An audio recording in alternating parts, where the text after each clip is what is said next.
राहु का काम है भ्रम पैदा करना, राहु का काम है अधूरापन देना, राहु का काम है चीजों को बढ़ा चढ़ाकर बताना, राहु का काम है चीजों से अटैच करना। क्योंकि राहु एक रहस्यमयी ग्रह है और राहु को परिभाषित करना सबसे कठिन काम है। राहु एक छाया ग्रह है। तो आप लोगों ने देखा होगा, हम जिस भी व्यक्ति की कोई परछाई देखते हैं तो उसका हम पता नहीं लगा सकते हैं कि मेल की परछाई है कि फीमेल की परछाई है। तो राहु भ्रम पैदा करते हैं। सभी लोगों के मन के अंदर यह जिज्ञासा बनी रहती है कि हमारी कुंडली में राहु बैठे हुए हैं, वो प्रत्येक भाव में क्या प्रभाव देते हैं और किस तरीके से ये प्रत्येक भाव के अंदर वो क्या अच्छा प्रभाव देते हैं, क्या बुरा प्रभाव देते हैं। जय श्री कृष्णा। मैं निधि जोशी आप लोगों का अपने एस्ट्रो निधि चैनल पर तहे दिल से स्वागत करती हूँ।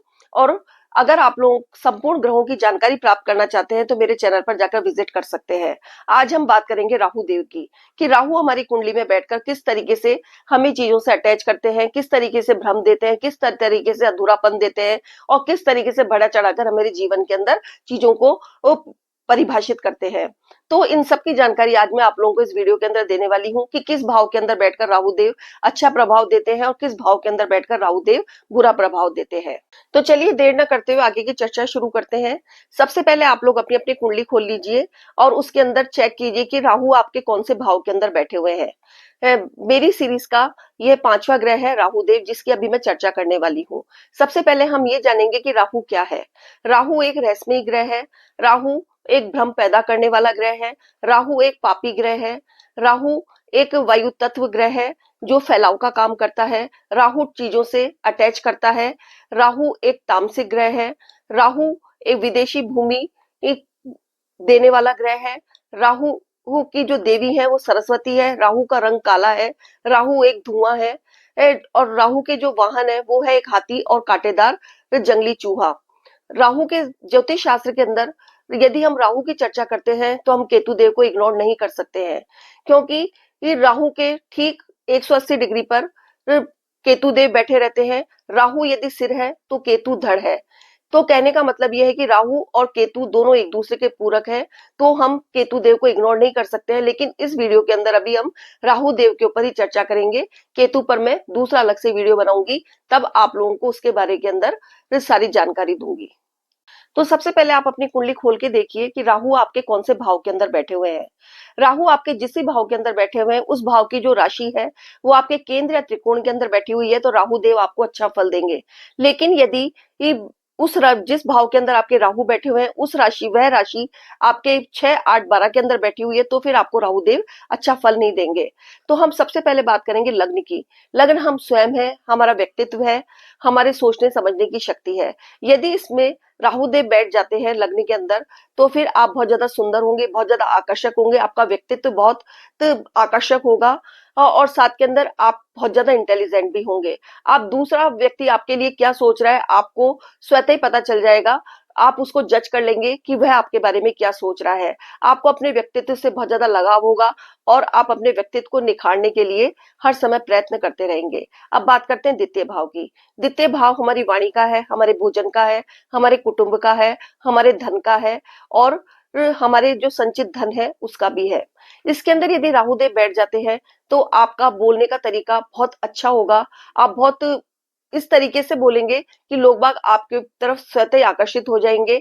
आप धन कमाने के नए नए आइडियाज होंगे आपके मन के अंदर और आप बहुत धन भी कमाएंगे, लेकिन आप सेविंग्स नहीं कर पाएंगे। इस वजह से राहु देव आपके मन के अंदर असंतोष पैदा कर देंगे। लेकिन यदि आप अपने जन्म स्थान से दूर जाकर धन कमाते हैं तो आपको फिर उसमें सफलता मिलेगी, सेविंग्स में भी और धन के अंदर भी। तृतीय भाव, तृतीय भाव त्रिशणाय भाव है। यह बहुत ज्यादा कड़ी मेहनत का घर है। इसमें यदि राहु देव बैठ जाते हैं तो ये आपको बहुत ज्यादा कड़ी मेहनत करने वाला बना देते हैं। आप इतने मेहनती हो जाते हैं कि अपने मेहनत के बलबूते पर आप अपना पराक्रम हासिल करते हैं और आप मेहनत से कभी नहीं घबराते हैं। आपको मेहनत करने के कारण आप गिरकर भी जाते हैं तो उठकर वापस मेहनत करना शुरू कर देते हैं। यदि किसी काम के लक्ष्य तक आप नहीं भी पहुंच पाते हैं, लेकिन अपनी कड़ी मेहनत के बलबूते पर आप उस कार्य को पूरा करके उस लक्ष्य तक पहुंचकर ही दम लेते हैं। फिर आता है चतुर्थ भाव। चतुर्थ भाव हमारी माता का घर है, हमारा सुख का स्थान है, हमारे कंफर्ट का स्थान है, हमारे लग्जरी का स्थान है और हमारी अचल संपत्ति का और हमारी प्रॉपर्टी का भी स्थान है। इसमें यदि राहु देव बैठ जाते हैं तो सबसे पहले आपको अपनी माता से अटैच करते हैं, अपने परिवार वालों से अटैच करते हैं, अपने परिवार वालों के प्रति केयरिंग बनाते हैं और आपको कंफर्ट जोन में रहना अच्छा लगता है। लेकिन कभी-कभी ये आपकी माताजी को रीढ़ की हड्डी का दर्द या फिर जोड़ों का दर्द की परेशानी भी दे देते हैं। लेकिन कुल मिलाकर यह आपको अपनी माँ से सबसे ज्यादा अटैच करते हैं और साथ के अंदर आपकी जो माता है उनको यदि कोई परेशानी होती है तो उससे आप बहुत ज्यादा दुखी होते हैं और माता से अटैचमेंट ही राहु यहाँ पर सबसे ज्यादा बनाता है आपको। फिर आता है पंचम भाव। पंचम भाव आपकी संतान का है, आपकी शिक्षा का है, आपके लव अफेयर्स का है, आपके पूर्व जन्म के कर्मों का है। यदि इसमें राहुदेव बैठ जाए तो आपको संतान संबंधी परेशानी भी देंगे। आपकी जो स्टडी है आपकी बच्चे की या फिर आपकी उसके अंदर आपको परेशानी देंगे। लेकिन यदि आपके राहु की महादशा शुरू हो जाए या अंतरदशा शुरू हो जाए तो आपको फिर यदि आपके पूर्व जन्म के अंदर कोई आपने बुरे कर्म किए, क्योंकि पंचम भाव पूर्व जन्म का भी है, इसमें यदि आपने कोई बुरे कर्म किए पिछले जन्म के अंदर तो राहु देव की अंतरदशा या महादशा शुरू होने पर आपको यह फल अच्छा नहीं देंगे। और यदि आपके पूर्व जन्म के कर्म के फल अच्छे हैं तो फिर इस स्थिति के अंदर राहु देव आपको अच्छा फल देंगे। अफेयर्स के अंदर ये आपको अपने पार्टनर के साथ अटैच तो करेंगे लेकिन धोखा भी देंगे। अब बात करते हैं षष्ठ भाव की। षष्ठ भाव रोग ऋण रिपु का, जॉब का और सेवा का घर भी माना जाता है। इसमें यदि राहुदेव बैठ जाते हैं तो आपके कर्जों के अंदर वृद्धि होगी, आपके शत्रुओं के अंदर वृद्धि होगी, आपको जॉब के अंदर असंतोष की स्थिति बनी रहेगी। आप कभी जॉब करेंगे कभी नहीं करेंगे। जैसे कि आपने कोई छोटा कर्जा लिया और सोचा कि मैं चुका दूंगा, लेकिन आप वह कर्जा चुका नहीं पाएंगे, वो कर्जा आपका राहुदेव बढ़ाते चले जाएंगे तो आपके अंदर असंतोष की स्थिति पैदा करते रहेंगे। जॉब के अंदर भी आपको असंतोष की स्थिति बनी रहेगी। आपका कभी जॉब के अंदर मन लगेगा कभी नहीं लगेगा। आप कहेंगे कि मेरी जॉब अच्छी नहीं है, मैं दूसरी जॉब पकड़ लूं, या फिर दूसरी जॉब पकड़ लेता हूं तो उसमें भी मैं ऐसा ही नहीं रहूंगा। इस तरीके के नाना प्रकार के प्रश्न आपके मन के अंदर चलते रहेंगे तो आपको जॉब से रिलेटेड असंतोष भी ये आपको देंगे। अब बात करते हैं सप्तम भाव की। सप्तम भाव हमारे पार्टनरशिप का है, चाहे वो मैरिड लाइफ की हो चाहे वो आपके बिजनेस की हो। यदि इसमें राहुदेव बैठ जाते हैं तो कुल मिलाकर मैरिड लाइफ के अंदर ये असंतोष पैदा करते हैं, क्योंकि हो सकता है कि राहुदेव यदि आपके सप्तम भाव में होते हैं अकेले तो आपका किसी दूसरे से रिलेशनशिप हो जाता है जिससे की वजह से मैरिड लाइफ के अंदर असंतोष की स्थिति बनी रहती है और दोनों के बीच बहुत ज्यादा आर्ग्यूमेंट की स्थिति भी ये असंतोष देती है। और बिजनेस के अंदर यदि आप अकेले बिजनेस करते हैं तो आपको फायदा रहेगा, लेकिन यदि आप पार्टनरशिप के अंदर बिजनेस करते हैं तो पार्टनर आपको असंतोष की स्थिति में ला देगा। अब बात करते हैं अष्टम भाव की। अष्टम भाव एक रहस्यमय भाव है, गुप्त ज्ञान का भाव है, गुप्त धन का भाव है और तंत्र विद्या का भी भाव है। इसके अंदर यदि राहुदेव बैठ जाते हैं तो आपको तंत्र विद्या, ज्योतिष में टैरो भी आ गई, न्यूमरोलॉजी भी आ गई और भी कई विद्याएं हैं वो सब आ गई, उन सब से अटैच कर देते हैं।